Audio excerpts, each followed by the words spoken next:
दोस्तों आज के वीडियो में हम बात करने वाले हैं बीसीसीएल आईपीओ के बारे में। यह कंपनियां क्या काम करती है, आईपीओ का इम्पोर्टेंट डेट क्या होने वाला है, साथ में ग्रे मार्केट में क्या डिमांड चल रहा है और शेयर होल्डर कोटा में हमें किस तरह से एप्लीकेशन अप्लाई करना चाहिए जिससे हमें अलॉटमेंट मिल पाए, और साथ ही शेयर होल्डर कोटा में अप्लाई करने के लिए किस कंपनी का शेयर हमारे पास होगा और कब तक होगा तो हम एप्लीकेशन लगा सकते हैं। सारी चीज़ें डिटेल्स में हम देखने वाले हैं। तो सबसे पहले हम एक एक करके सारी चीज़ें देखेंगे। सबसे पहले हम जानेंगे कंपनी का बिजनेस मॉडल, क्योंकि किसी भी कंपनी का कितना रिटर्न देगा उसका डिपेंड करता है उसका बिजनेस मॉडल कैसा है। अगर बिजनेस मॉडल अच्छा है, ग्रोथ चांस ज़्यादा है, तो वो अच्छा खासा रिटर्न ही देता है ज़्यादातर कंपनियां। तो चलिए सारी चीज़ें एक एक करके देखते हैं। सबसे पहले हम देख लेते हैं कंपनियां क्या काम करती है। तो कंपनियां के बारे में अगर हम देखें दोस्तों, अगर बात करें दोस्तों बीसीसीएल की स्थापना के बारे में, तो 1972 में इस कंपनी की स्थापना हुई थी। ओके, और यह जो है कंपनी कोल इंडिया लिमिटेड की 100% सब्सिडरी कंपनी है, यानी कि सरकार का भरोसेमंद और पीएसयू का मजबूत सपोर्ट इसके साथ बना हुआ है। अगर हम देख लें इस कंपनी के पास, तो मेनली ये जो काम करती है आपको समझाने का कोशिश करें तो जो कुकिंग कोयल होता है उसको प्रोड्यूस करने की काम करती है कंपनियाँ। और इसके पास कितना माइन है वो भी बता देता हूँ मैं आप। तो इसके टोटल खदान के बारे में हम बात करें तो 34 खदान है इसके पास, जिसमें से 26 जो है ओपन कास्ट खदान है इसमें से। और बात कर ले 4 अंडरग्राउंड खदान है और 4 इसका जो है मिक्स माइनिंग है। तो टोटल जो हो गया इसका 34 खदान हो गया टोटल का टोटल, जिसमें से 26 जो है ओपन कास्ट है, 4 अंडरग्राउंड है और 4 मिक्स माइन है। तो ये सारी चीज़ें हैं। उसके बाद बात कर ले जितने भी इंडिया में कोल का उत्पादन होता है उसका 58% जो उत्पादन होता है अकेला बीसीसीएल कंपनी करती है, 58%। यानी कि काफ़ी ज़्यादा अकेला, ये आधे से ज़्यादा जो भी प्रोड्यूसन होता है, प्रोडक्टिविटी होता है, अकेला का अकेला ये कंपनी उत्पादन कर रही है।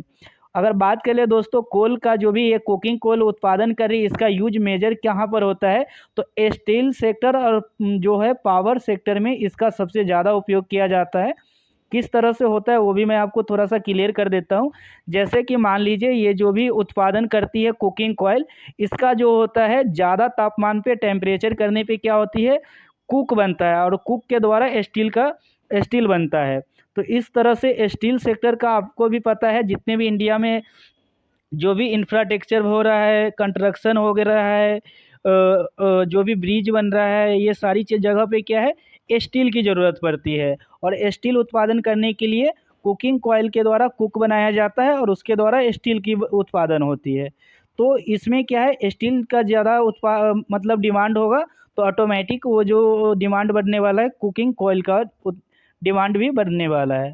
वहीं अगर हम बात कर ले पावर सेक्टर में भी, तो जो भी बिजली की उत्पादन होता है उसमें भी कुकिंग कोयल का उपयोग द्वारा उत्पादन किया जाता है, तो उसमें भी कुकिंग कोयल का मेजर यूज किया जाता है। तो बिजनेस मॉडल इसका आपको क्लियर समझ में आ चुका होगा।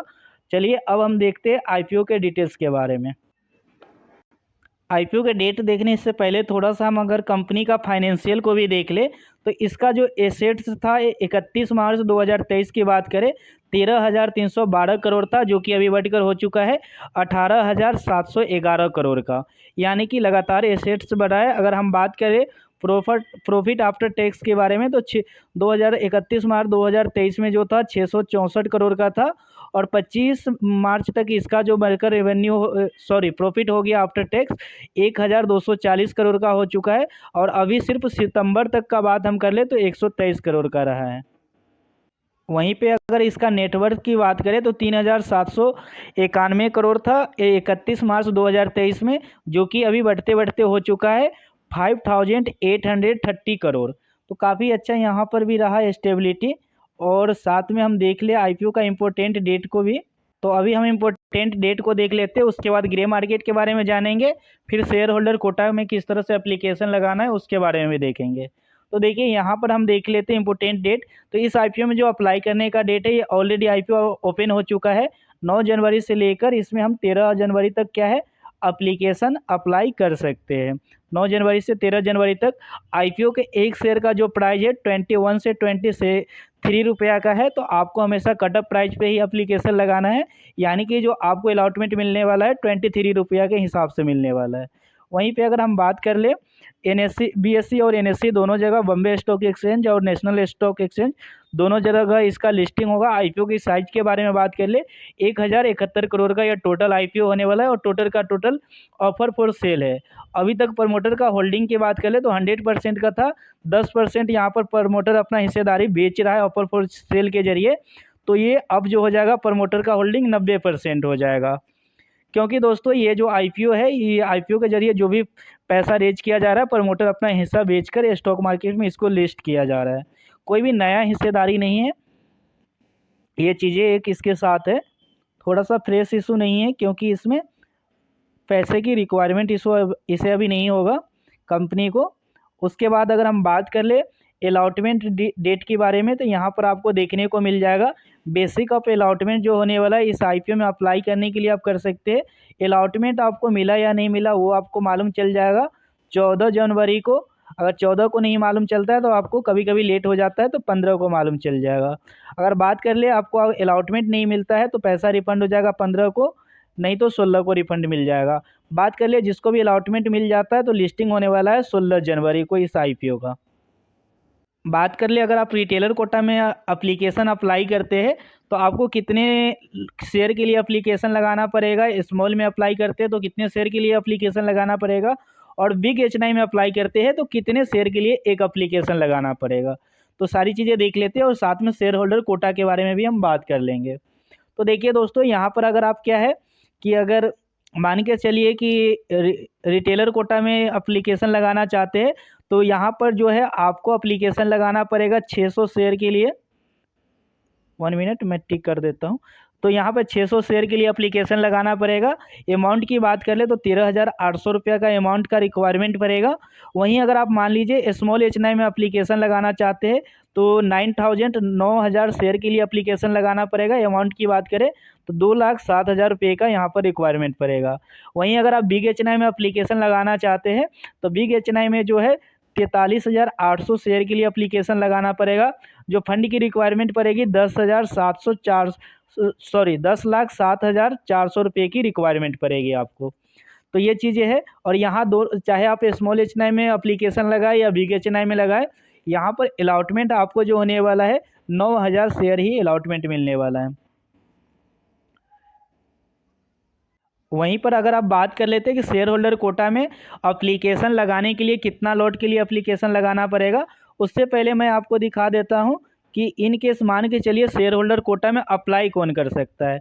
मेनली क्या है कि आप शेयर होल्डर कोटा की बात कर ले तो शेयर होल्डर कोटा में मैं डायरेक्ट कोल इंडिया के का यह सब्सिडरी कंपनी है, यानी कि आपके पास अगर कोल इंडिया का से एक भी शेयर है तो आप इसमें एप्लीकेशन लगा सकते हैं। अगर 1 जनवरी से पहले ठीक है, 1 जनवरी से पहले अगर आप कोल इंडिया का एक भी शेयर ले लिए थे, कभी भी ले लिए हो, या तो 31 दिसंबर को ले लिए हो या नवंबर में ले लिए हो या कभी भी ले लिए हो, लेकिन अगर आप उसको होल्ड करके 1 जनवरी 2026 तक रखे हुए थे अपने पोर्टफोलियो में, तो आप एलिजिबल है शेयर होल्डर कोटा में अप्लाई करने के लिए। आपको मेल भी आया होगा, मेल भी चेक कर सकते हैं, राइट। उसके बाद अगर हम बात कर ले ये जो कंपनी कोल इंडिया, इसका एक भी शेयर आपके पास है तो आप एलिजिबल है। इसका अगर बात कर ले पिछले 5 सालों में तो ये पैसे को आप देख सकते हैं लगभग 3 गुना कर चुका है, 193% का रिटर्न दिया है। तो ये जिसका सब्सिडरी कंपनी है वो भी अच्छा रिटर्न दिया है पिछले 5 सालों में। तो इस भी कंपनी को ग्रोथ करने का काफ़ी ज़्यादा चांसेस बढ़ जाती है। और पहले चीज़ें हम देखे ही कि स्टील सेक्टर में और पावर सेक्टर में दोनों जगह इसका काफ़ी ज़्यादा उपयोग होने वाला है कोल का, और सबसे ज़्यादा प्रोड्यूस करने वाला कोल BCCL कंपनी है, जो कि 58% अकेला इंडिया में जितने भी कोल उत्पादन होता है उसका 58% अकेला ये कंपनी करती है। और दूसरी सरकारी और PSU का बिल्कुल सपोर्ट भी है कंपनी को, तो आगे कोई भी ऑर्डर आता है तो इस तरह से इस कंपनी को मिलने का सबसे पहले ज़्यादा चांस है। कर ले ग्रे मार्केट प्रीमियम का, तो ग्रे मार्केट प्रीमियम जो इस IPO को लेकर चल रहा है 46% का अभी ग्रे मार्केट प्रीमियम चल रहा है। और एक लॉट पे अगर हम बात कर ले तो 6,400 के पास में जो है प्रॉफिट आपको हो सकता है, यानी कि आप मान के चल सकते हैं 6,500 रुपये एक लॉट पे आपको प्रॉफिट होने की चांस अभी के हिसाब से बना हुआ है। थोड़ा अगर मार्केट में स्टेबिलिटी बना रहता है, मार्केट में थोड़ा सा पॉजिटिव रहता है, तो ये 7,000 8,000 तक भी प्रॉफिट देकर जाएगा ये IPO, ठीक है। तो ये चीज़ें हम 7,000 7,500 यानी एक लॉट की बात हम कर रहे हैं, तो 50% तक का ये जो है लिस्टिंग गेन दे सकता है आपको। वहीं पर अगर बात कर ले, बाकी आपके ऊपर डिपेंड करता है, आप थोड़ा सा रिसर्च करने के बाद ही जो डिसीजन लीजिएगा अपने हिसाब से। बाकी यहाँ पर अगर देख ले तो पॉजिटिव साइड का ज़्यादा यहाँ पर बन रहा है। वहीं पर अगर हम बात कर ले दोस्तों शेयर होल्डर कोटा के बारे में, तो हम जो है ऑलरेडी आपको बता चुके हैं कि कोल इंडिया का IPO आपके पास हो, सॉरी शेयर आपके पास 1 जनवरी से पहले होगा, तो आप शेयर होल्डर कोटा में एलिजिबल है अप्लाई करने के लिए। बात कर लेते हैं किस तरह से एप्लीकेशन लगाना है। तो अगर मान लीजिए आप शेयर होल्डर कोटा नहीं, उस केस में किस तरह से एप्लीकेशन लगाना है पहले बात कर लेते हैं। तो उस केस में क्या है, रिटेलर हो गया, स्मॉल HNI हो गया, बिग HNI हो, तीनों में से जिसमें भी एप्लीकेशन लगाना है, एक में आपको एप्लीकेशन लगा देना है। आप शेयर होल्डर कोटा के लिए एलिजिबल नहीं है तो बस एक ही एप्लीकेशन लगाना है। जो भी आपको लगाना है एक एप्लीकेशन लगाना है। अगर अच्छा होगा आप रिटेलर में अप्लाई करें या बिग HNI में अप्लाई करें, राइट। लेकिन आपके ऊपर डिपेंड करता है, कोई भी एक ही एप्लीकेशन लगाना है आप अगर शेयर होल्डर कोटा के लिए एलिजिबल नहीं है। अब बात करते हैं जो भी लोग शेयर होल्डर कोटा में अप्लाई करने के लिए एलिजिबल है, जिनके पास भी कोल इंडिया का एक शेयर या एक से ज़्यादा शेयर जो भी है 1 जनवरी से पहले था, तो उसके लिए किस तरह से एप्लीकेशन लगाना है। तो उसके लिए क्या है, पहले तो आपको भी सेम करना है, रिटेलर में स्मॉल HNI या बिग HNI किसी में से भी एक में एप्लीकेशन आपको लगा देना है, क्लियर। दूसरी एप्लीकेशन आपको शेयर होल्डर कोटा में भी एक ही नाम से आप लगा सकते हैं। किस तरह से वो लगाएंगे, मैक्सिमम आपको लगाना है उसमें 14 लॉट, ठीक है। अगर आपके पास अमाउंट अवेलेबल है तो आप क्या करेंगे, 600 गुने 14 करेंगे, ठीक है। इतने शेयर के लिए एप्लीकेशन लगाएंगे। मान लीजिए आपके पास उतना अमाउंट नहीं है तो आप 2 लॉट लगा दीजिए शेयर होल्डर कोटा में, 3 लॉट लगा दीजिए, 5 लॉट लगा दीजिए। जितना ज़्यादा अमाउंट है उतना ज़्यादा आप लॉट लगा दे, लेकिन मैक्सिमम अलॉटमेंट का चांस उसका होगा जो कि 14 लॉट अप्लाई करेगा, ठीक है। और मान लीजिए अमाउंट नहीं है तो क्या कीजिए, 1 लॉट रिटेलर में लगा दीजिए, 1 लॉट आप क्या कीजिए शेयर होल्डर में लगा दीजिए।